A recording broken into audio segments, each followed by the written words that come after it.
أعوذ بالله من الشيطان الرجيم.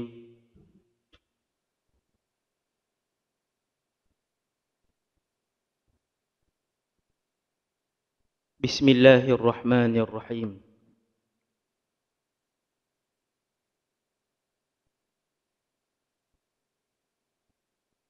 الحمد لله رب العالمين، والصلاة والسلام على أشرف الأنبياء والمرسلين،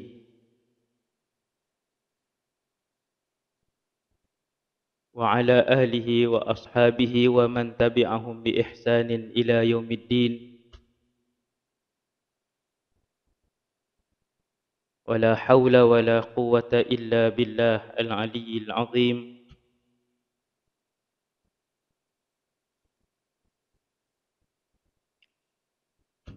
ولا حول ولا قوة إلا بالله العلي العظيم.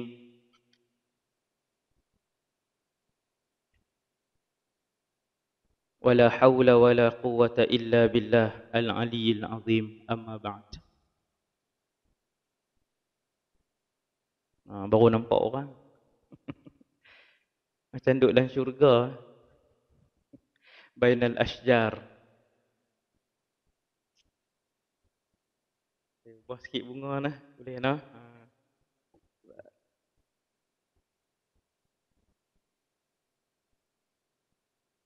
Bukan nak suruh tengok muka saya nak tengok muka orang.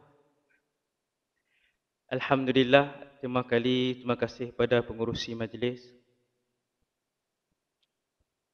yang berusaha pengasas tahfiz, Datuk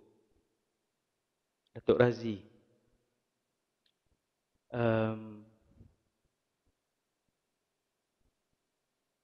Guru-guru,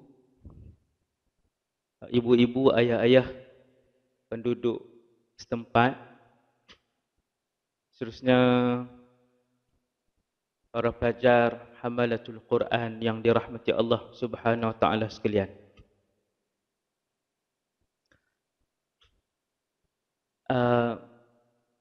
Syukur kepada Allah Subhanahu wa taala,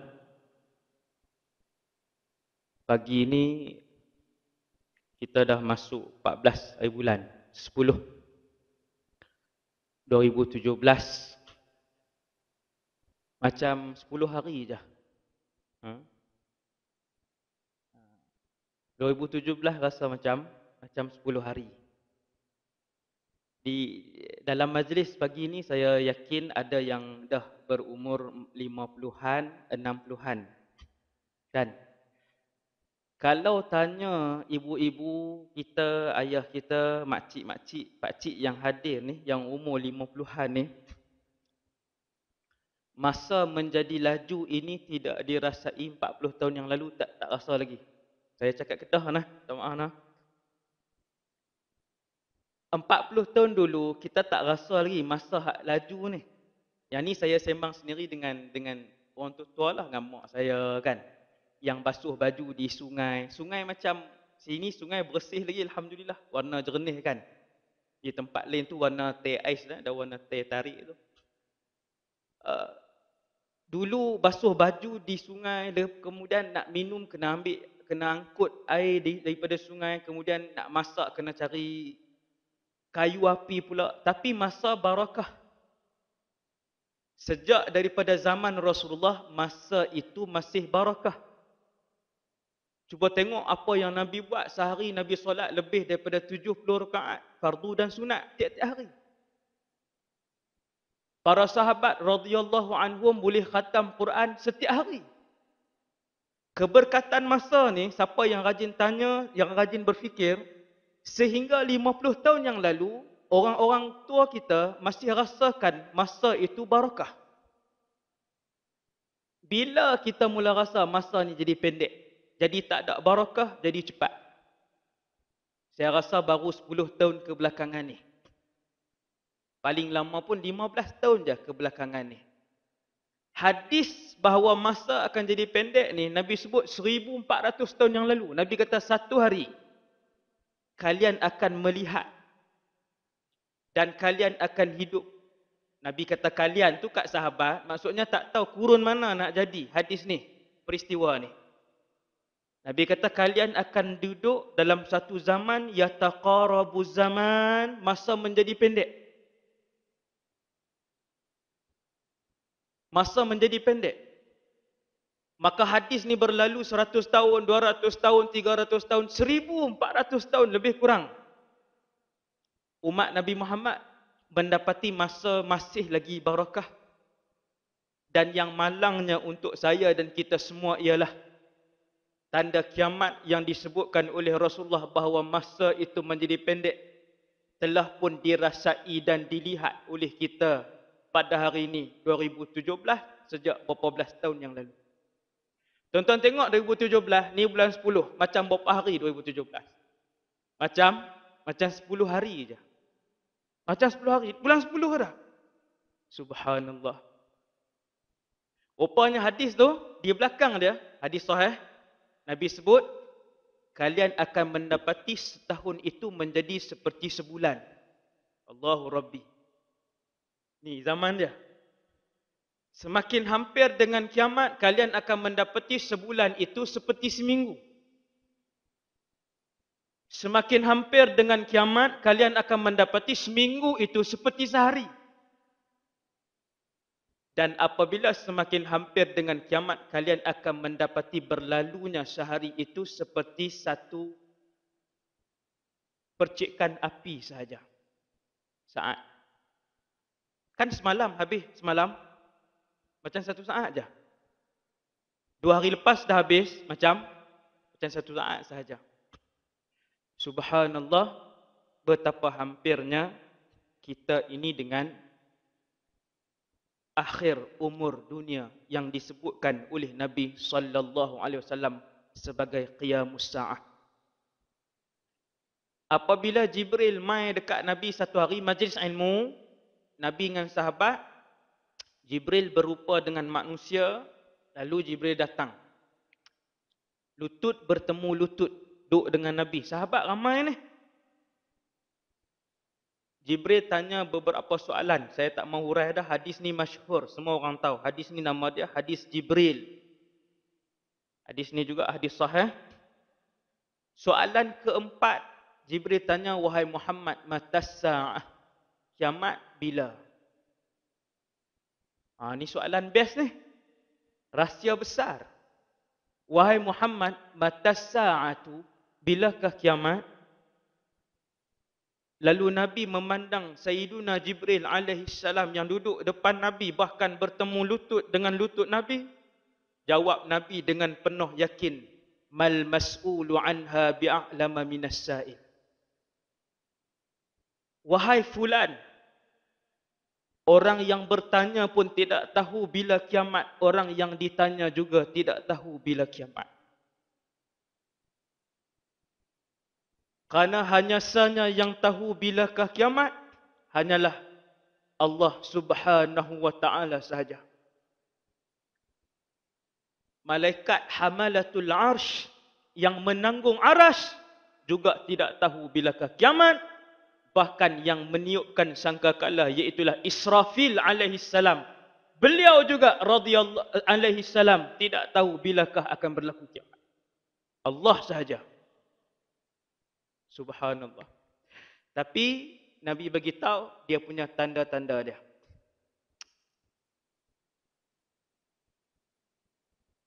Apabila sampai waktu kiamat,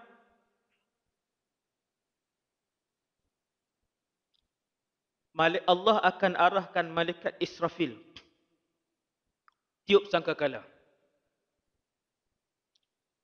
Thumma nufikha fis sur. Kemudian kata Allah dalam Quran, sangkakala pun ditiupkan. Fasa'iqa man fis samawati wa man fil ard illa man syaa Allah. Ketika mana malaikat Israfil meniupkan sangkakala, fasa'iqa man fis samawati wa man fil ard, maka akan mati tersungkurlah seluruh yang tinggal di langit dan seluruh yang tinggal di bumi. Kita ingat hari ini yang mati manusia saja. Ada 5 makhluk bernyawa akan mati kesemuanya. 1 manusia, 2 malaikah, 3 jin, 4 syaitan dan 5 binatang. Yang ni yang kita tahu. Kalau ada alam lain lagi, wallahu ta'ala wa rasuluhu ataupun wallahu ta'ala a'lam. Tak tahu.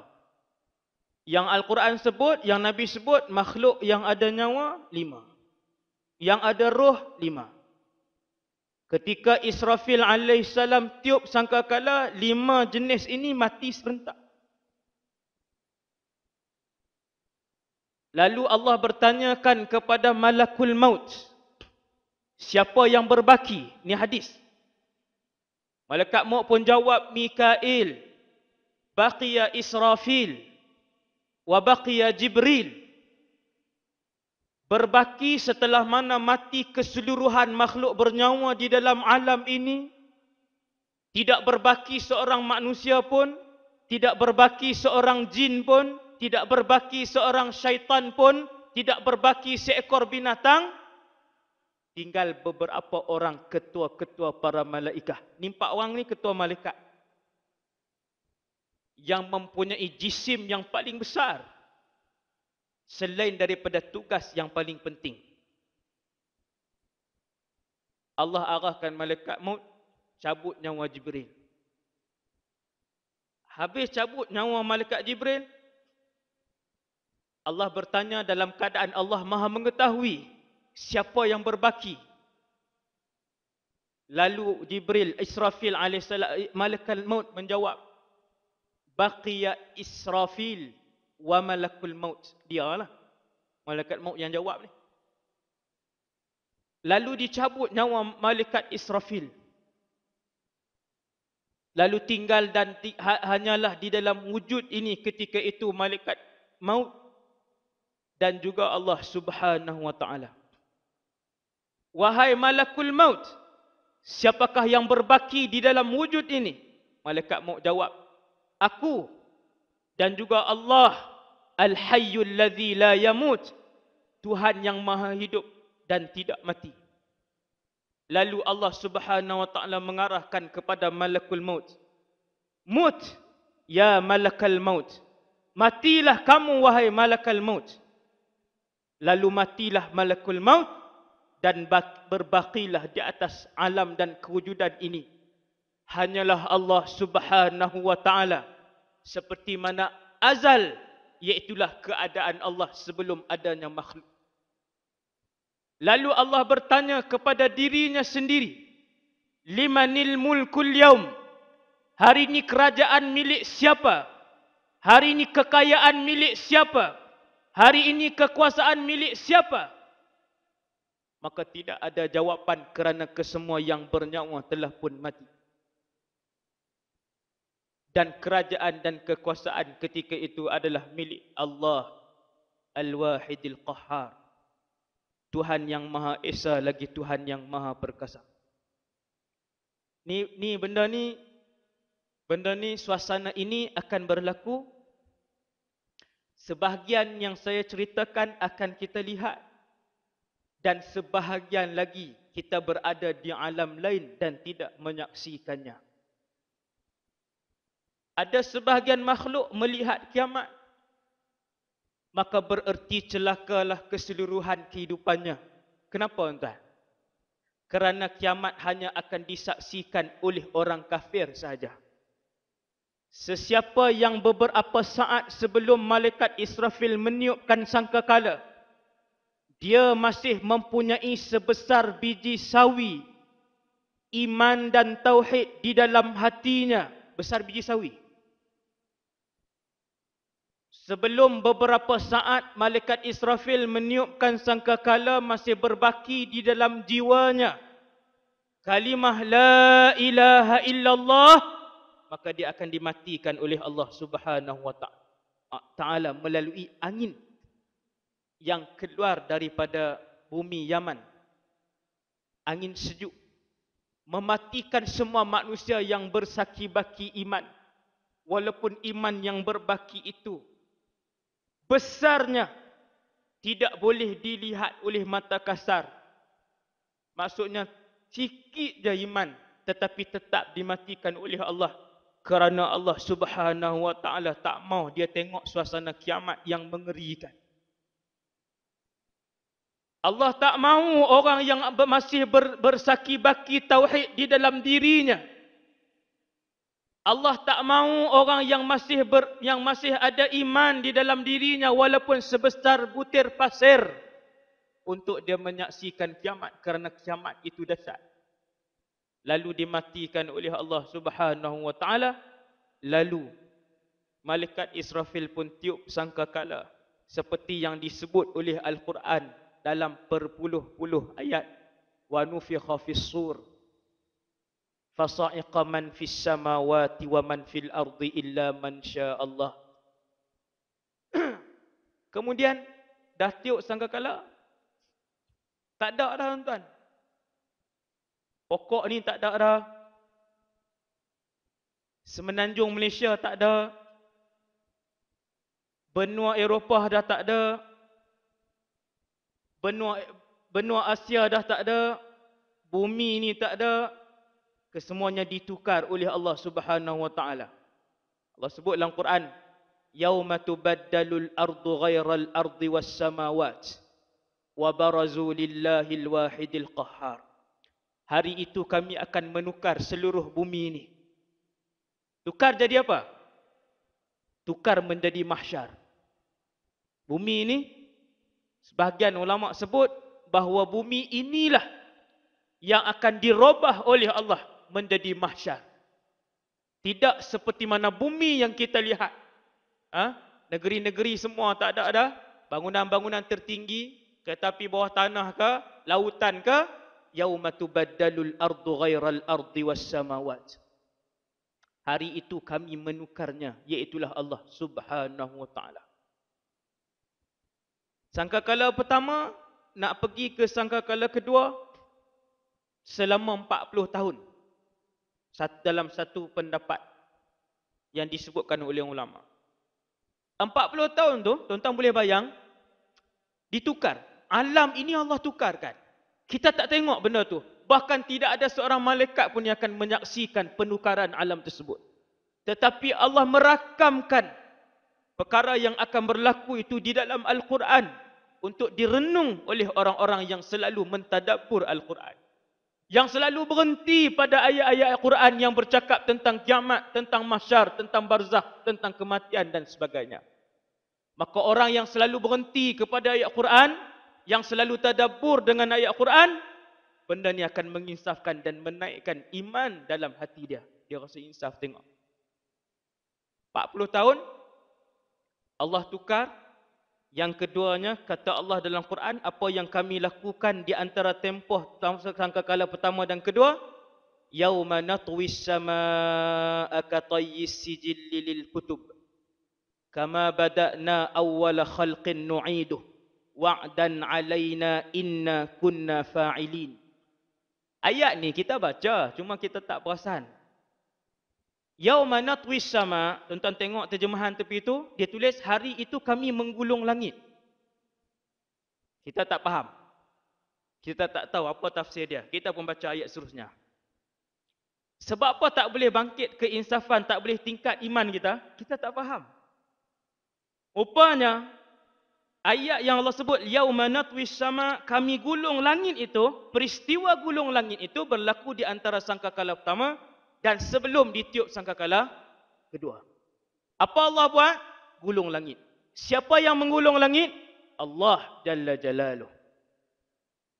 Berapa luas langit itu Ustaz? Quran tak jawab, hadis jawab. Setiap lapis langit, luasnya, tebalnya 500 tahun perjalanan. Bumi ni tuan-tuan kalau naik jet, pusing berapa minggu je, habis ya? Bumi habis. Daripada sini ke sini pusing. Ambil masa berapa hari je, habis lah. Langit 500 tahun, langit pertama. Jarak langit pertama nak sampai ke lantai langit kedua, 500 tahun perjalanan. Langit kedua, 500 tahun perjalanan. Bumbung langit kedua nak sampai ke langit ketiga 500 tahun perjalanan. Allah sebut dalam Quran, yauma natwis sama. Langit ini kami gulung. Bila saya baca ayat ni, tuan-tuan terfikir pula, macam mana gulung langit? Allah jawab dalam ayat selepas tu, katayyis sijilli lil kutub, seperti mana lembaran-lembaran kertas digulung. Ni kertas panjang meja ni kita gulung macam tu. Langit nak digulung oleh Allah seperti mana kita bayangkan gulung kertas tu. Tetapi dia besarlah langit. Subhanallah. Lalu tidak ada lagi langit lepas ni. Maksudnya di mahsyar bila kita tengok di atas kosong. Di mahsyar nanti bila kita tengok di atas kosong. Cumanya kekosongan itu diisi oleh makhluk lain, nama mereka ialah malaikat. Tuan-tuan tengok makhluk atas muka bumi ni banyak dah. Manusia hari ni 7 bilion. 7 bilion 2017. Tuan-tuan, semut saja lebih banyak daripada manusia. Baru satu jenis binatang. Kalau 1000 jenis binatang, lagi banyak. Tuan-tuan yang dirahmati Allah, bilangan malaikah yang diciptakan oleh Allah, malaikah yang Allah cipta atas alam ni 90%. Lagi 10% makhluk lain. Banyaknya malaikah. Semua orang teringin tengok malaikah. Kan? Kadang orang share dalam YouTube. Oh, malaikat terbang. Semua pun pakat share. 2-3 hari lepas, malaikat ditangkap dari gambar dari jarak dekat. Saya pun tekanlah gambar tu, tengok. Saya mana ada grup mampu semua grup ustaz-ustaz. Kan? Tekan-tekan gambar tu rupanya di Indonesia polis tu nama malaikat. Saya kata ya Allah, tak ada gambar lain ke nak bincang. Dalam keadaan umat Islam macam ni kan. Gambar. Tengok je lah. Tuan-tuan, malaikah ni kita akan tengok di padang mahsyar. Bukan malaikat saja. Seluruh makhluk lain yang selama ni kita dengar di kalangan jin, syaitan, segala jenis binatang. Semua di mahsyar. Bila Allah arahkan malaikat Israfil, hidupkan malaikat Israfil, arahkan malaikat Israfil tiup sangkakala yang kedua. Thumma nufikha fihi ukhra. Ini dalam ayat tadi. Kemudian ditiup sangkakala yang kedua, fa idzahum qiyamun yanzurun. Apabila ditiupkan sangkakala yang kedua oleh malaikat Israfil, malaikat Israfil ni besar. Nabi kata aku pernah melihatnya. Jarak di antara telinga Israfil. Nabi sebut hadis sahih. Jarak di antara telinga Israfil hingga ke bahunya mengambil masa perjalanan 70 tahun. Kata Rasulullah, aku melihat Israfil itu berdiri, kaki kanannya di hadapan, kaki kirinya di belakang. Dia mendongakkan kepalanya ke atas dan di mulutnya ada sangkakala untuk ditiup ada seruling untuk ditiup sangkakala. Macam tanduk kata Nabi. Bila tu? 1400 tahun yang lalu. Sampai hari ini kah keadaan Israfil begitu? Ya, sampai pagi ini begitulah keadaan Israfil alaihissalam. 24 jam bersedia menunggu arahan daripada Allah. Bila-bila masa sahaja untuk ditiupkan sangkakala itu. Kata Nabi, aku melihat wajahnya dan matanya tidak dikelipkan sekalipun. Tak kelip. Kerana apa ya Rasulullah? Kerana Israfil takut ketika mana dia mengelipkan matanya, waktu itu turun arahan Allah untuk ditiupkan sangkakala, maka Israfil akan terlewat satu saat ataupun beberapa ketika. Maka Israfil tiup sangkakala yang kedua, semua bangun. Saya akan bangun. Iblis akan bangun. Para malaikat akan bangun dan mula terbang naik ke atas. Malaikat. Malaikat akan terbang bangun. Lembu-lembu dan kerbau, binatang akan bangun. Manusia keseluruhannya akan bangun. Nabi SAW adalah makhluk yang pertama yang bangun. Lalu Nabi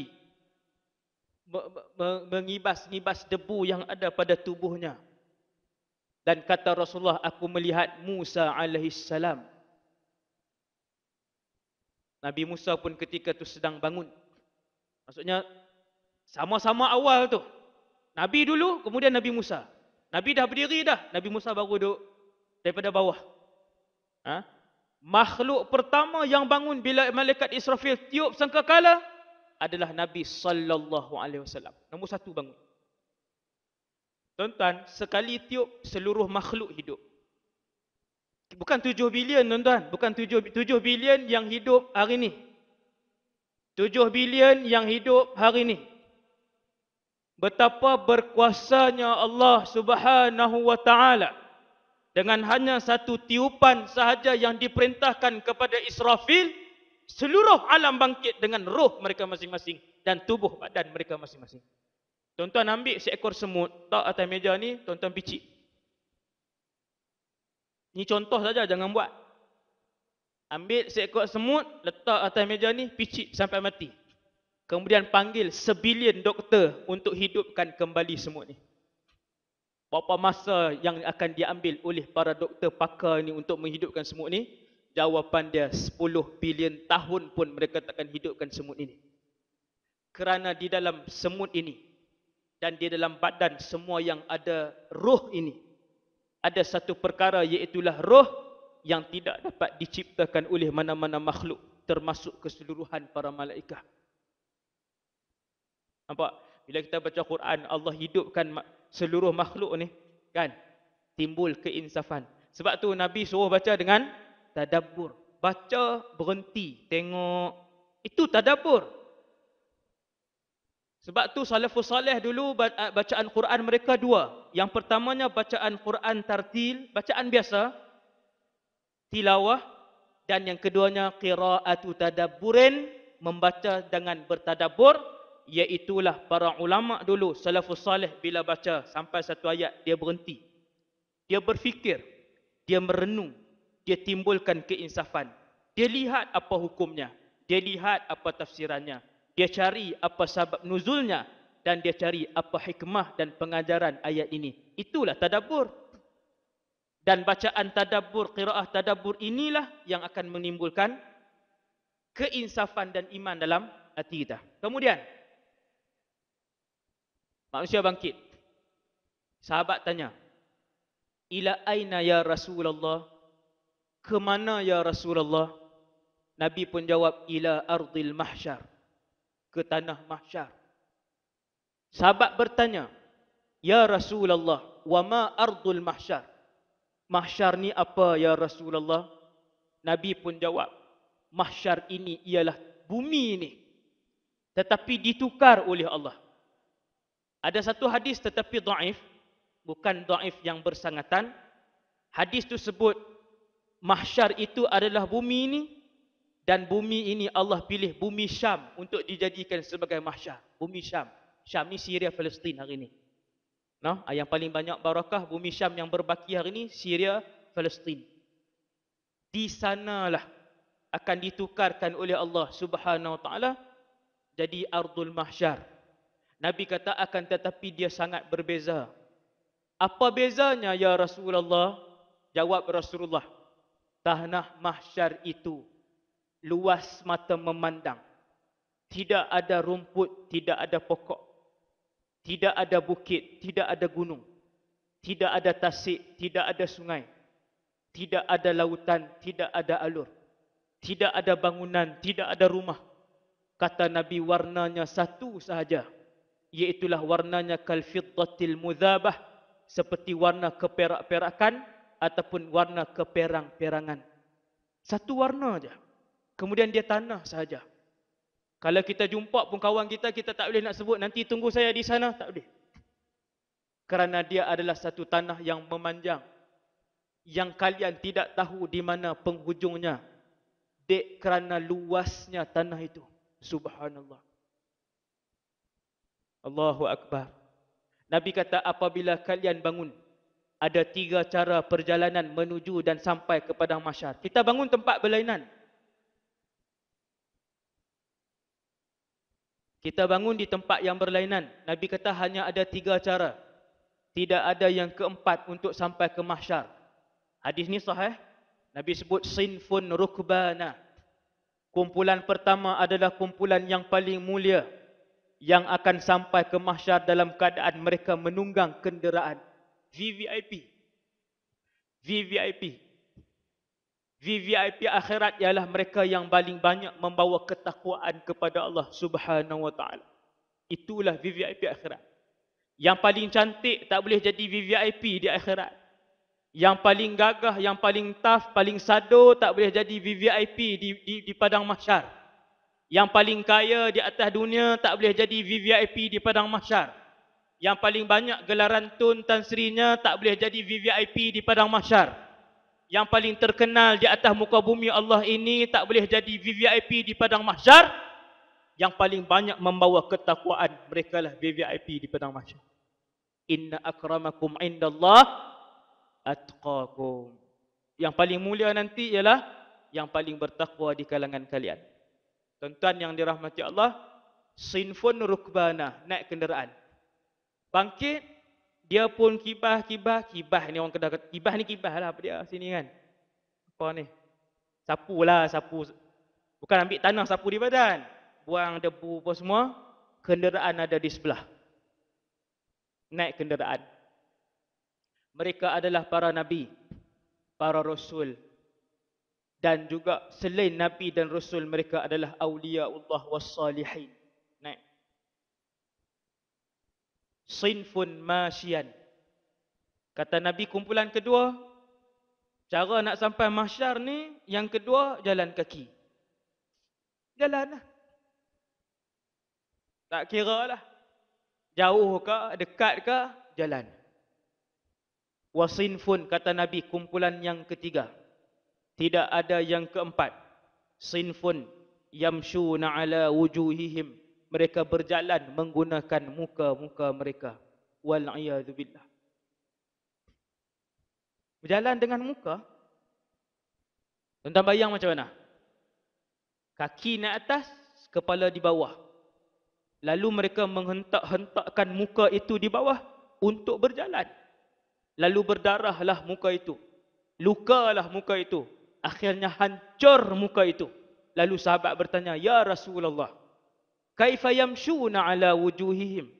Bagaimana satu orang kaki dia di atas kemudian nak berjalan dengan mukanya? Lalu Nabi bertanya kepada mereka sebagai jawapan, siapakah yang membuatkan mereka berjalan dahulu di atas muka bumi Allah? Selalu sahabat pun jawab, Allah lah yang membuatkan kita dulu berjalan. Maka jawab Nabi, Allah jugalah yang akan membuatkan mereka berjalan dengan muka mereka. Tuan-tuan, kaki duduk atas tuan-tuan. Sekali hempak muka ini, sekali hempak pun dah tak boleh bangun dah, pengsan dah. Tuan-tuan jatuh macam tu, terempak muka. Tidak ditampan tangan. Pengsan kita. Sakitnya sekali hentakan itu. Apalagi mereka yang berjalan ke mahsyar menggunakan muka mereka. Berapa jutaan kali sakit. Dan berapa kali mereka pitam dan jaga kerana menanggung kesakitan. Menghentakkan muka mereka ke mahsyar. Yang kedua, Nabi sebut, setiap orang akan bangun di mahsyar dengan namanya, dengan rupanya, dengan warna kulitnya, dengan berat badannya. Nabi sebut dengan tubuh badan itulah, tidak diubah. Seperti mana yang tuan-tuan tengok saya pagi ini, macam inilah kalau berselisih di mahsyar. Dengan tinggi inilah, dengan berat badan inilah, dengan warna kulit inilah, dan dengan nama penuh inilah. Subhanallah. Nah, sebab tu bila manusia berjalan di mahsyar, dia tengok orang yang dia kenal orang tu. Kalau dia melihat ayahnya, maka dia tahu itu ayahnya. Sebab tubuh badan dan rupa manusia ni akan diubah oleh Allah apabila seorang itu melangkah kaki masuk ke dalam syurga, dan juga akan diubah oleh Allah apabila seseorang itu melangkah kaki masuk ke dalam neraka. Wal'iyadu billah. Bila kita dengan rupa paras macam ni,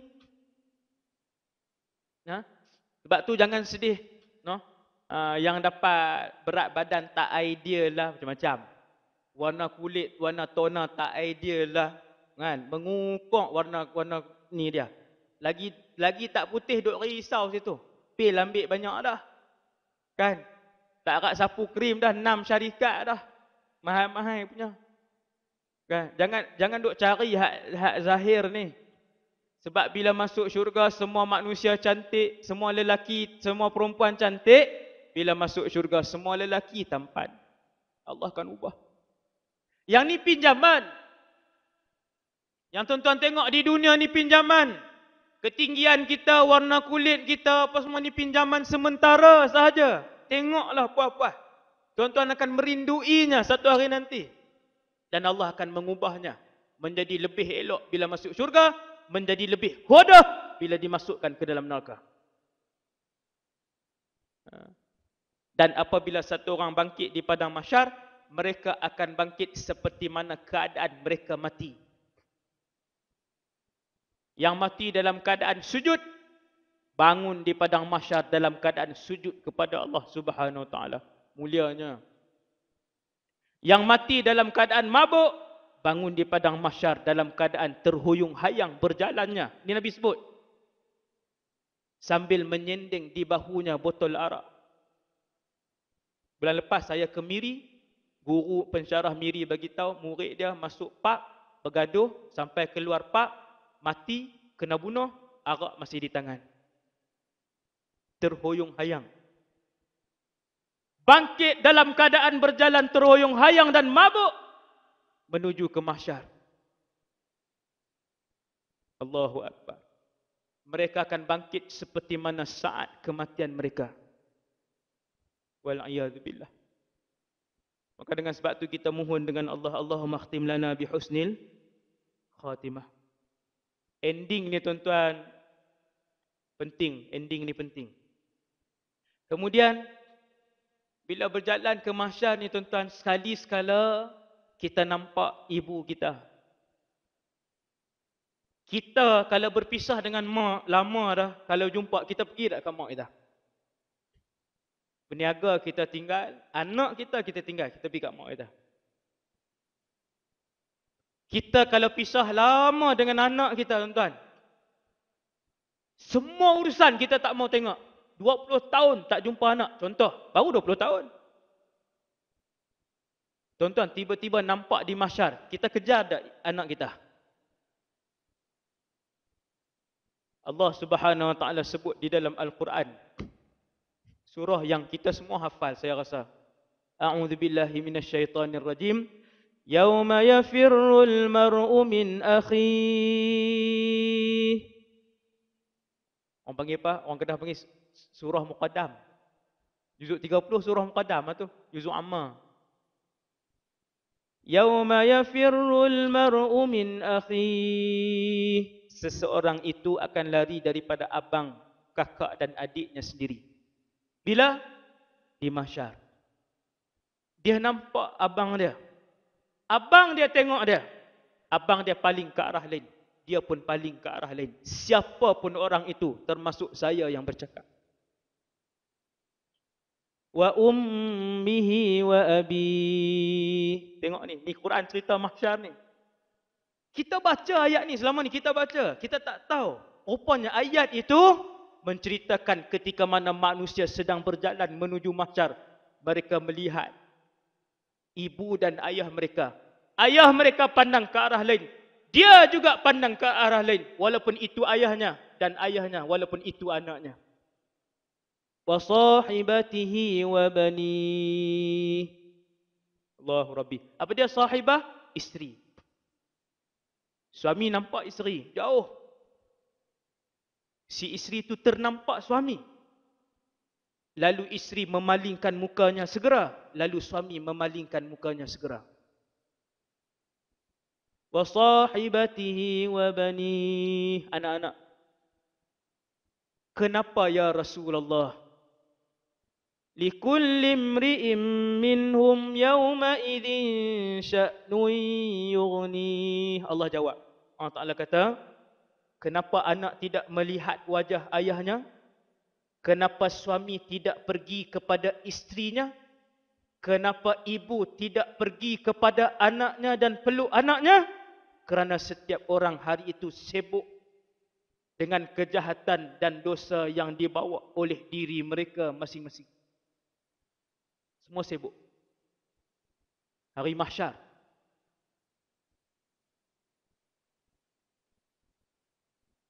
Lalu kesemua berjalan dalam keadaan majoritinya, kata Rasulullah, hufatan, uratan, ghurla. Majoriti manusia di padang mahsyar, hufatan, uratan, ghurla. Kesemuanya tidak berselipar. Dengar tuan, hadis ni hadis sahih, riwayat Sayyidatuna Aisyah. Tengok apa respon Sayyidatuna Aisyah.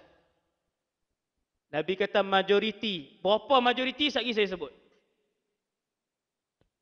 Hufatan, Nabi kata, wahai Aisyah, majoriti penduduk mahsyar tidak berselipar. Uratan, tidak berpakaian. Ghurla, ghairu makhtunin, iaitulah tidak dikhatankan. Lelaki dan perempuan. Aisyah menutupkan kepalanya dengan kedua-dua tangannya. Dia buat macam tu. Dia buat macam tu. Dia kata, ya Rasulullah, awayara rijalu auratan nisa. Wahai pesuruh Allah, kalau majoriti manusia di padang mahsyar itu bertelanjang, maka laki-laki akan melihat aurat orang perempuan. Nabi kata, tidak wahai Aisyah. Likulli imri'in minhum yawma idzin sya'nun yughni. Tiap-tiap orang sibuk dengan dosa yang dia buat. Sebab bila duduk di mahsyar, manusia akan ingat semua dosa yang dia buat. Kenapa? Ketika berada di mahsyar, manusia akan ingat semua kejahatan dosa yang dia buat. Kenapa? Waji'a yawma idzin bi jahannam.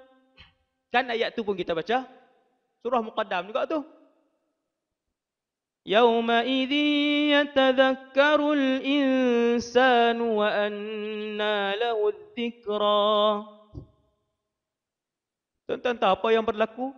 Kenapa saya dan kita semua, seluruh manusia dan jin akan ingat apa yang mereka lakukan? Kerana pada hari mahsyar itu, manusia akan telah mula lihat neraka Jahannam. Sebab neraka Jahannam akan dibawa, diseret dan diheret bawa ke padang mahsyar. Ji'a. Balik tengok Quran, ji'a. Maf'ul mabni lil majhul. Ji'a. Tak ada fa'il. Apa nama ni? Verb yang tak ada pelaku. Dibawa. Lalu para sahabat tanya, bagaimana dibawa neraka Jahannam? Kenapa Allah guna perkataan dibawa? Nabi pun jawab, dibawa neraka Jahannam ketika itu kerana Allah menugaskan sekumpulan malaikah untuk menyeret Jahannam dan dibawa ke depan penduduk mahsyar. Jahannam itu mempunyai 70,000 tali. Setiap tali dipegang oleh 70,000 malaikat. Tentang kali lah, berapa bilion pula. Berapa bilion malaikat yang tarik Jahannam.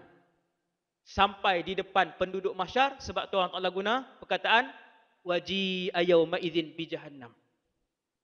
Ketika para manusia yang berada di mahsyar, seluruh makhluk melihat Jahannam, mereka melihat apinya yang mencanak-canak naik ke atas itu berwarna hitam. Kata Rasulullah, itulah tahap panas yang paling terakhir yang tidak lagi dipanaskan oleh Allah. Setelah 1000 tahun, ia putih. 1000 tahun ia biru, dan kemudian akhirnya 1000 tahun ia hitam. Sampai malam ni, sampai ke tengah hari ni. Jahannam itu warnanya gelap gelita. Kerana api yang memenuhi Jahannam warnanya gelap pekat. Apabila letusan Jahannam yang meletus daripada gaung yang bawah naik ke atas, letusan itu juga berwarna hitam. Apabila percikan-percikan itu naik lalu memercik, maka tertunduk dan tertiaraplah penduduk mahsyar kerana gerunnya melihat neraka Jahannam ketika itu. Subhanallah, inna lillah wa inna ilaihi raji'un. Tuan-tuan sekalian, semua pun pergi ke neraka pula, ke mahsyar, berimpun di mahsyar, sampai di padang mahsyar. Sampai. Saya akan sampai, kita semua akan sampai. Apa kita nampak? Ini saya ceritakan. Waktu tu kita pandang kanan, mahsyar. Tuan-tuan, pandang kanan, ada jin, ada syaitan, ada manusia, ada haiwan. Makhluk kelima yang kita tak nampak, malaikat sebab dia duduk di atas. Di padang mahsyar, tuan-tuan tengok atas, malaikah. Sebanyak-banyak malaikah, di padang mahsyar lah kita akan lihat. Nah, tengoklah puas-puas. Dan tidak ada siapa yang mendongakkan kepalanya di mahsyar. Kata Rasulullah, kesemuanya menundukkan kepalanya ke bawah. Sampailah nama dia dipanggil pun, dia berdiri di depan mizan, tempat timbang ni, tempat timbang. Apa nama ni, perbuatan baik dan perbuatan ibadah dan juga benda jahat. Tempat timbang itu, kita duduk dalam keadaan kepala macam tu. Kepala kita macam ni. Bukan sahaja manusia menundukkan pandangan dan mukanya, seluruh jin, syaitan dan binatang juga menundukkan pandangan mereka. Tuan-tuan bayang, binatang saja kalau duduk di satu padang yang luas, berapa negara diperlukan? Binatang saja. Satu China, tuan-tuan, letak binatang saja yang hidup hari ini. Muat tak? Letak binatang saja. Tuan-tuan kalau berdiri di hujung utara China, tuan-tuan nampak ke selatan China? Tak nampak. Di China hari ini, kalau musim panas di satu bahagian yang lain, salji. Punyalah jauh. Sebab itu, di padang mahsyar bila kita berdiri, tuan-tuan pandang kanan, tuan-tuan tak tahu di mana penghujung dia. Allahu Akbar. Tuan-tuan pandang kiri, tuan-tuan tak tahu di mana penghujung mahsyar. Ramainya makhluk. Tuan-tuan tengok belakang, tuan-tuan tak tahu di mana penghujungnya. Tapi bila tuan-tuan tengok depan, tuan-tuan nampak penghujung. Kenapa? Kerana di depan Allah SWT letakkan neraka Jahannam. Kita nampak penghujung, api yang naik tu. Seluruh mahsyar melihat. Bahkan seluruh mahsyar tersembam ke hadapan apabila api itu meletuskan dia punya ekornya. Dia letuskan dia punya letusan tu. Bila dia buang letusan dia tu, meletup macam kita duduk tengok bunga api itulah, yang tu tak apalah, cantik, seronok, tangkap gambar lagi. Yang ini bukan tangkap gambar, tuan-tuan. Tersembam ke depan. Yang kuat sikit melutut, jatuh tapi melutut.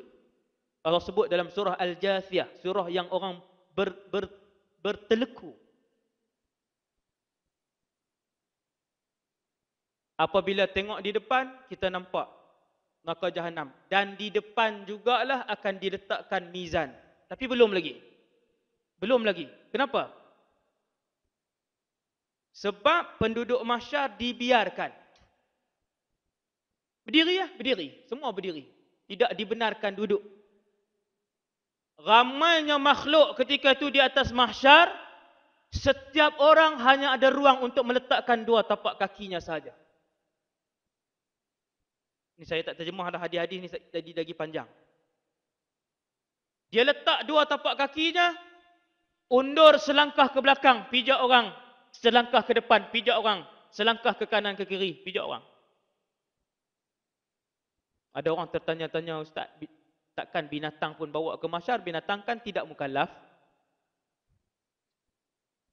Syaitan tidak ditimbang, semua masuk neraka.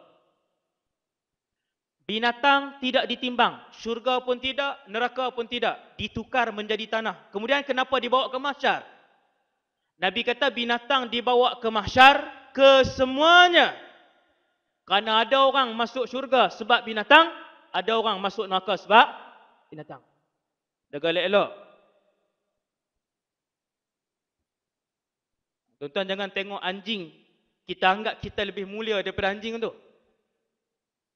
Kalau kita masuk neraka, anjing kurap yang menjadi tanah itu lebih mulia daripada kita.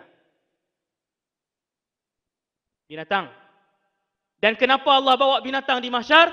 Sebab setiap binatang juga akan dihakimi dan diadili oleh Allah.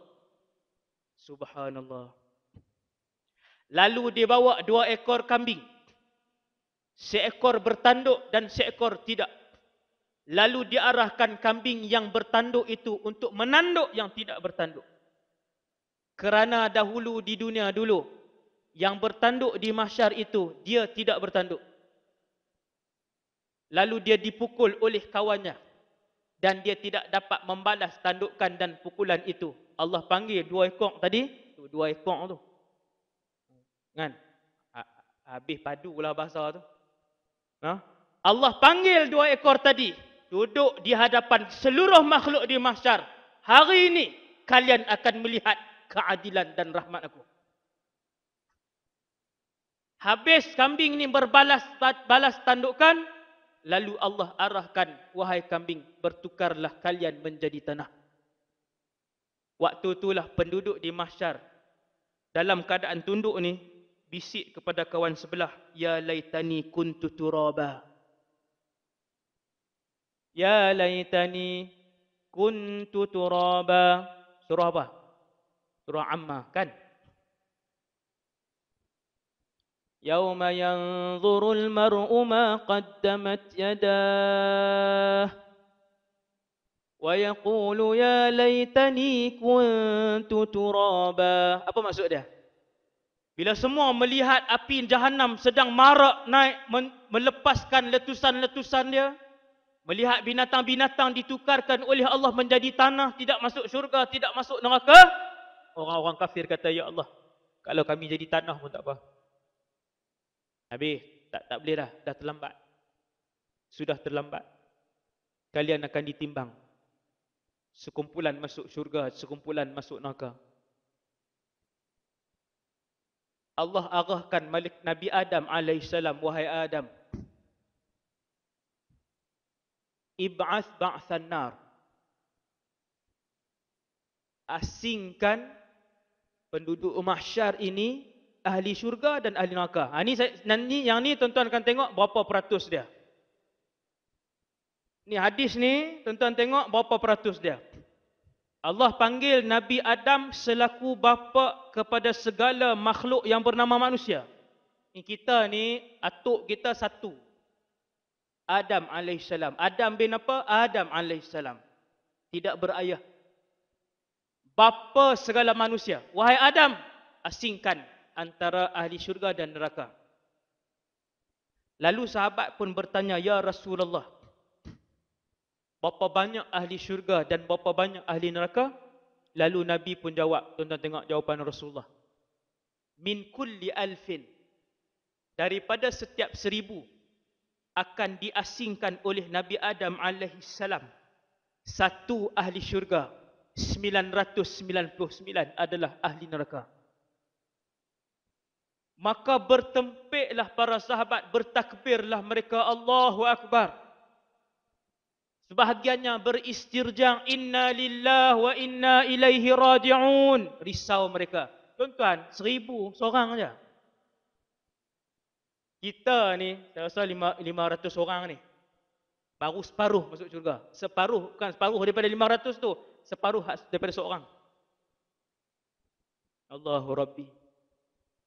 Masuk syurga kah? Kita ni. Kalau orang tanya berapa peratus tuan-tuan, 1/1000 bukan 1%. 1/1000 bukan 1%. 0.001%. Itulah ahli syurga. Hadis ini sahih. Sahabat kata, ya Rasulullah. Yang takbir, yang menangis sahabat. Kita dengar hadis ni biasa. Panas, dia kata. Dah panas tengah hari dah kan. Subhanallah. Bila sahabat risau, Nabi pun kata jangan risau. Kebanyakan mereka adalah daripada Ya'juj wa Ma'juj. No? Kita pun lega balik. Lega balik tu berapa peratus? Tuan-tuan yang dirahmati Allah, matahari didekatkan. Semua orang tahu. Hanya bakal ahli syurga yang tidak merasakan kepanasan matahari itu. Tuan-tuan, orang beriman duduk di mahsyar, kata Nabi, dia tak rasa panjang. Dia tak rasa panjang. Dan matahari yang turun dekat itu, dia tidak rasa panas. Kerana dia dinaungi dengan naungan Allah Subhanahu wa ta'ala. Dia dipayungi dengan naungan Allah, dia tak panas. Nabi kata yang rasa panas adalah orang kafir, yang rasa panas adalah orang fasik, yang rasa panas adalah orang munafik. Panas dia macam mana? Nabi kata fiman. Saya tak sebutlah hadis tu. Hadis tu sahih. Sebahagian kalian peluhnya menjadi banjir sehingga menenggelamkan buku lalinya. Takat buku lali ya. Dia pijak ni bunyi air, tapi kawasan dia saja. Dia pijak bawah, bunyi air peluh dia pijak. Sampai buku lali. Tebal tinggi itulah peluh dia. Panas.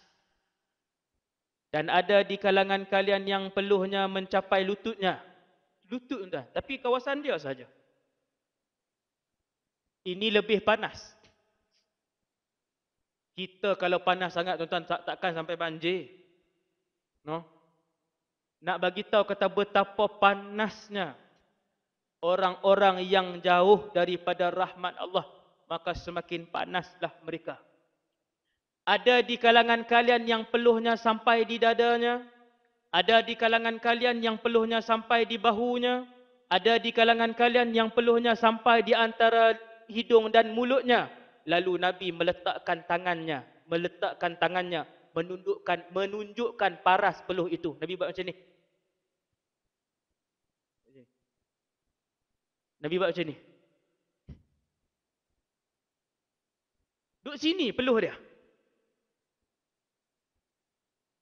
Jengkek dia. Jengkek ke jinjak. Orang Kedah kata jinjak. Jinjak tu yang tak ujung kaki tu. Peluh duduk sini. Sekejap masuk hidung, masuk bawah balik. Sekejap masuk. Tapi di kawasan dia saja. Semakin jauh daripada kasih sayang Allah, semakin banyak kemurkaan Allah dalam diri dia, maka semakin banyaklah peluhnya. Kata Nabi, yang paling tersiksa sekali ialah mereka yang berenang di dalam peluh mereka sendiri. Tak boleh bayang tuan-tuan. Berenang di dalam peluh mereka sendiri. Yang ni paling panas sekali.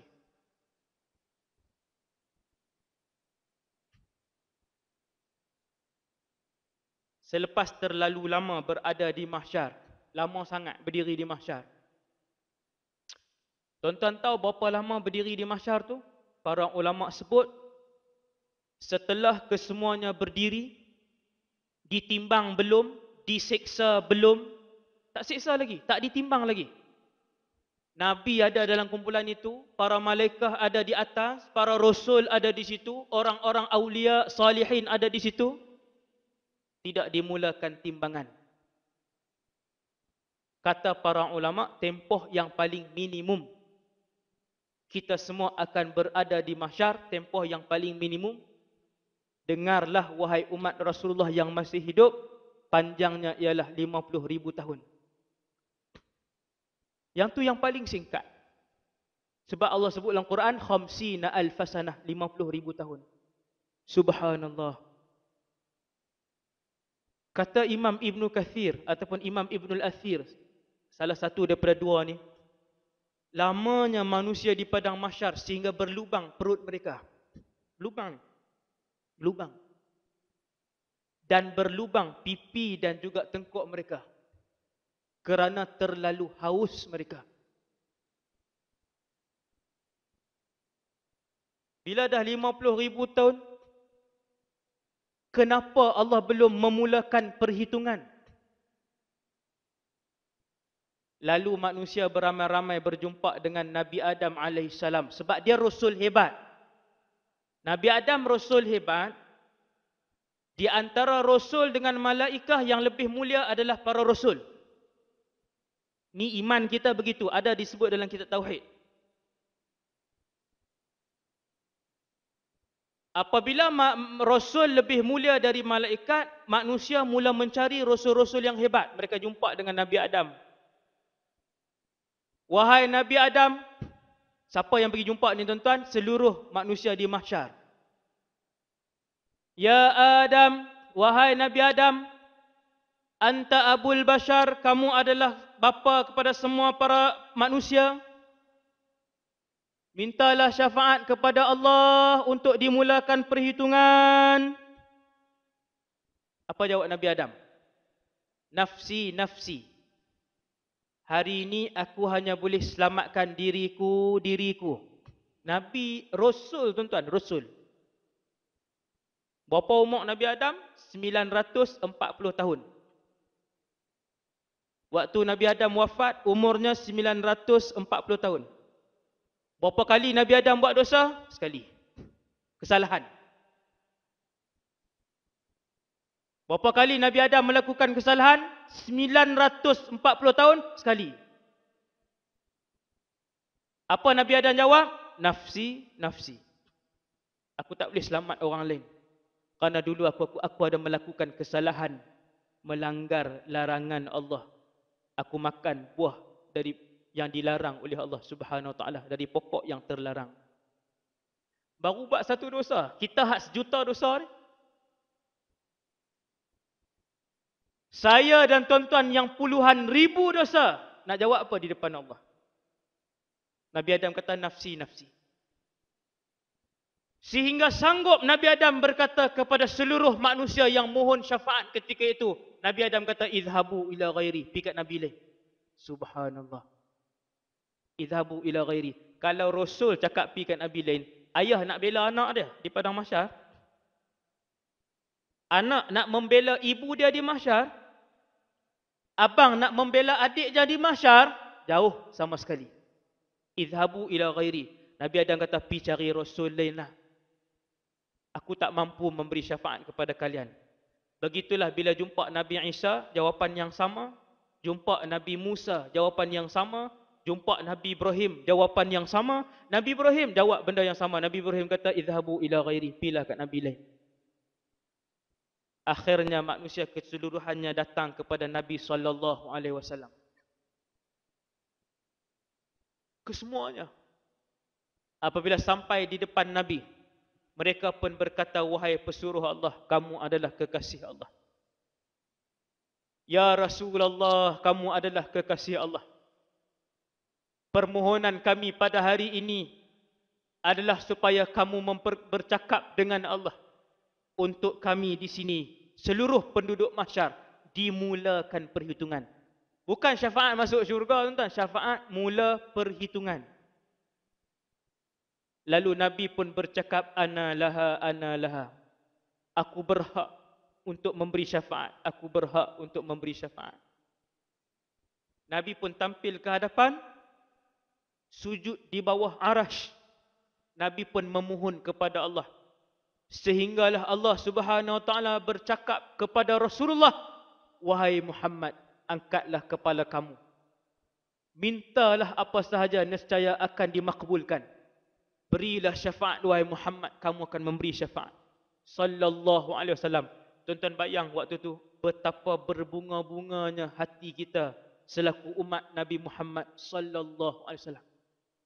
Betapa berbangganya kita ketika itu selaku umat Nabi Muhammad sallallahu alaihi wasallam.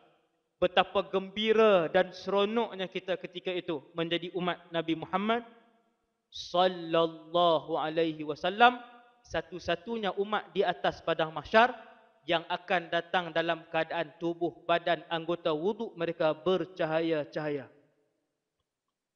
Cahaya ni tangan sampai ke siku, mukanya bercahaya, kepalanya bercahaya, telinganya bercahaya, kakinya bercahaya. Nabi kata sesiapa yang ingin cahaya itu lebih, sesiapa yang ingin anggota badannya cahaya itu memanjang, maka lebihkanlah basuhan ketika berwuduk. Lebih tu bukan maksudnya basuh 5 kali, 7 kali. Kalau basuh tangan sampai ke siku, lebihkan sampai ke sini. Sampai ke sini, lebihkan.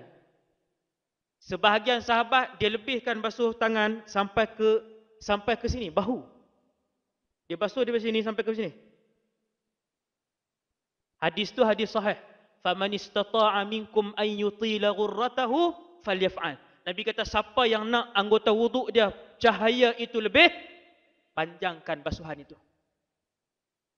Kita basuh kepala macam mana? Sapu kepala macam mana? Depan ni je lah. Depan ni je lah cahaya. Yang sapu kepala dia macam ni, ambil air buat macam tu. Seluruh kepalanya bercahaya. Mengikut cara bagaimana dia berwuduk di atas muka bumi satu ketika dulu. Kalau basuh kaki takat buku lali saja, takat yang wajib, takat tu je lah. Siapa yang lebihkan sampai ke atas, maka cahayanya sampai ke betisnya. Tapi janganlah basuh sampai ke lutut, kaki tak basuh pula. Kan, punya duk pulun sampai ke lutut sapu. Kaki tak kena, bawah tapak kaki pun tak basuh. Yang tu tak sah pula. Tuan-tuan, jaga elok-elok. Nak basuh lebih pun, yang wajib kena selesaikan. Lalu mulalah dipanggil seorang demi seorang. Saya tutuplah majlis ni lagi 5 minit insya-Allah. 12.50. Kita pun nak zuhur sekejap lagi. Tuan-tuan yang dirahmati Allah, Nabi pun sebut. Nabi kata manusia pertama yang akan dipanggil oleh Allah. Manusia pertama, Nuh alaihi salam. Nama dia Nabi Nuh. Hadis ni sahih. Allah Ta'ala memanggil Nuh. Labbaika Rabbi wa sa'daik. Nabi Nuh kata, ya wahai Tuhanku.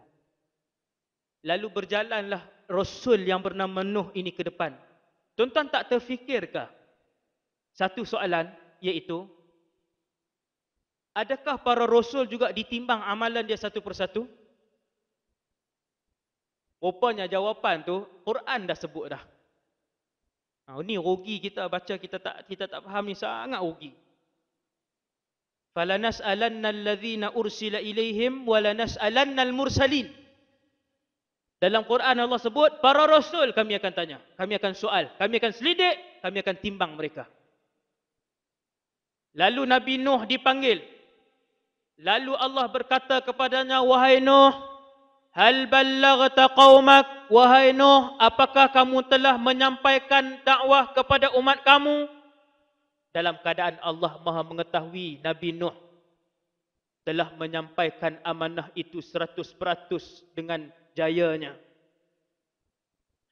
Lalu menjawablah Nabi Nuh dalam keadaan menundukkan mukanya. Rasul, tuan-tuan, tak angkat muka. Kita menyulur kita di mahsyar untuk jawab di hadapan Allah. Jawab depan hakim pun bergetar dah tangan. Jawab depan hakim pun bergetar kepala lutut. Apatah lagi di hadapan Allah, tidak ada yang memanggung kepalanya. Nabi Nuh jawab, bi'izzatika wa jalalik. Bersumpah-sumpah Nabi Nuh. Tuan-tuan, orang bila takut sumpah tak? Oh, demi Allah, saya tak buat. Bersumpah-sumpah Nabi Nuh di hadapan Allah, bi'izzatika wa jalalik. Ballaghtu qaumi, kata Nabi Nuh, aku sampaikan dakwah. Tuan-tuan, Allah Ta'ala tanya Nabi Nuh, wahai Nuh, siapa saksi kamu? Saksi pula. Allahu Akbar. Lalu ditimbanglah satu persatu amalan Nabi Nuh sampai habis. Berapa umur dia? 950 tahun. Tunggulah. Allahu Akbar. Tunggu. Selesai para Nabi dan Rasul, tuan-tuan yang dirahmati Allah, mulalah ummah. Sekali lagi Nabi bergegas ke bawah arash, Rabbi qaddim ummati, wahai Allah, dahulukan umatku. Tengok Rasulullah. Beruntung sangatlah orang yang Nabi kenal. Kerana setiap selawat yang dilafazkan di atas muka bumi ini, selawat itu akan sampai kepada Nabi SAW beserta dengan nama orang yang berselawat dan nama ayahnya.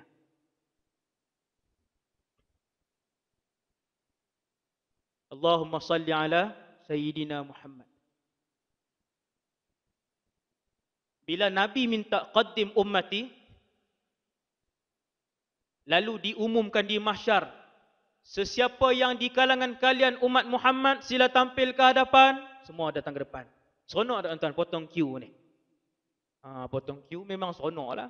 Kan? Di lampu isyarat, di orang duk beratur panjang, kita masuk boleh dapat queue depan. Sebab tu dia ada golden tu kawasan ni kan, orang yang naik kapal terbang, dia ambil business class kan. Dia ada laluan khas dia. Check in cepat, masuk barang cepat, lalu straight je. Sekejap lagi ada ruang khas pula. Orang lain tak ada. Dipanggil umat Nabi Muhammad. Waktu tu tuan-tuan, punyalah kita rasa alhamdulillah umat Rasulullah. Saya pernah pergi satu hospital bawa pelajar, bukan saya sakit. Doktor kenal. Macam tu lah kan. Dia gelak-gelak lah, ustaz, mai. Nombor tuan-tuan, ratus nombor. Hospital kerajaan. Dia kata, ustaz, mai, kita pun serba salah. Dia panggil depan semua orang. Ish, tak pi rugi. Kalau pi, orang kata apa? Dia tanggung lah yang tu. Dia berdosa tuan-tuan. Kan? Orang lain tunggu belanja ni. Dia panggil saya. Terus masuk. Allahu Rabbi. Seronok dah. Jimat 3 jam. Panggil umat Nabi mai depan. Kesemuanya seronok. Lalu Allah Ta'ala berfirman. Yang ni penutup kepada ceramah hari ni. Yang ni kemuncak nikmat umat Rasulullah. Yang ni kemuncak tuan-tuan. Apa? Allah Ta'ala berfirman, wahai Muhammad, himpunkan umat kamu yang akan masuk syurga sekejap lagi tanpa dihitungkan amalan mereka. La ilaha illallah. Umat Nabi Muhammad masuk syurga tak timbang amalan? Ya, ada sekelompok. 70,000 orang. Nabi akan himpun mereka. Ni bukan VIP ya. Yang ni 10 kali V, lepas tu baru VIP. Ni. Nabi himpunkan mereka duduk di depan, tidak ditimbang walaupun seminit amalan mereka. Mereka terus menuju ke Telaga Kausar. Bila sahabat dengar hadis ni, sahabat nama Ukashah ibn Mihsan ataupun Ukashah, dua cara bacaan, dia angkat tangan, dia kata, ya Rasulullah, boleh tak doa saya salah seorang daripada yang masuk syurga tanpa ditimbang tu? Nabi kata, kamu salah seorang. Kita ni yang masih bernafas ni, ada nyawa lagi ni, masih berpeluang untuk mendapatkan tiket itu. Minta tiap-tiap hari dengan Allah. Minta tiap-tiap hari. Tuan-tuan nak tengok Allah bagi kedak kita satu hari nanti, tuan-tuan tengok kehidupan tuan-tuan, kalau Allah gerakkan mulut dan hati kita untuk menyebut doa itu, kata Imam Ibn Atta'illah, itu tanda Allah nak bagi permintaan itu. Kerana yang mengingatkan hati dan mulut kita untuk kita sebut benda itu, ialah Allah Subhanahu wa ta'ala. Ketika Allah mengingatkan hati dan mulut kita untuk sebut, kata Imam Ibn Atta'illah, itu tanda Allah nak bagi permintaan itu. Tuan-tuan, Nabi pun himpun kelompok ni, tak timbang, lagi mulia daripada Rasul. Dari segi masuk syurga, di sini kemuliaan umat Nabi Muhammad yang ni. Lalu mereka pun berjalan terus menuju ke Telaga Kausar, kerana itulah perjanjian kita seterusnya. Selepas ditimbang, selepas berapa juta tahun pun, habis timbang, kalau dapat buku amalan daripada tangan kanan, فَأَمَّا مَنْ أُوتِيَ كِتَابَهُ بِيَمِينِهِ فَسَوْفَ يُحَاسَبُ حِسَابًا يَسِيرًا وَيَنْقَلِبُ إِلَى أَهْلِهِ مَسْرُورًا. Ni pun surah Muqaddam. Apa maksud yang qalibu ila ahli masrura? Dia dapat buku keputusan dengan tangan kanan. Dia buka keputusan tu tulis Ahlul Jannah, ahli syurga. Dia pun berlari-lari mendapatkan ahli keluarganya yang lain, yang mereka juga rupa-rupanya ahli syurga. Beruntunglah dia, ahli syurga. ayahnya ahli syurga, ibunya ahli syurga, isterinya ahli syurga, anak-anaknya ahli syurga, keluarga bahagia, keluarga yang diredai oleh Allah SWT. Takat itu dulu insya-Allah ceramah saya pada tengah hari ini.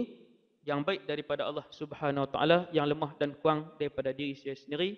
Aqulu qawli hadza astaghfirullahal azim li wa lakum. Terima kasih kepada Datuk dan kepada semua yang menjayakan majlis ni. Semoga tahfiz ni dijadikan oleh Allah sebagai salah satu tahfiz yang terbaik di dalam dunia Islam, menghasilkan para ulama ilmuwan yang rabbani yang membawa semua manusia untuk kembali sujud dan takut kepada Allah Subhanahu Wa Taala. Assalamualaikum warahmatullahi wabarakatuh.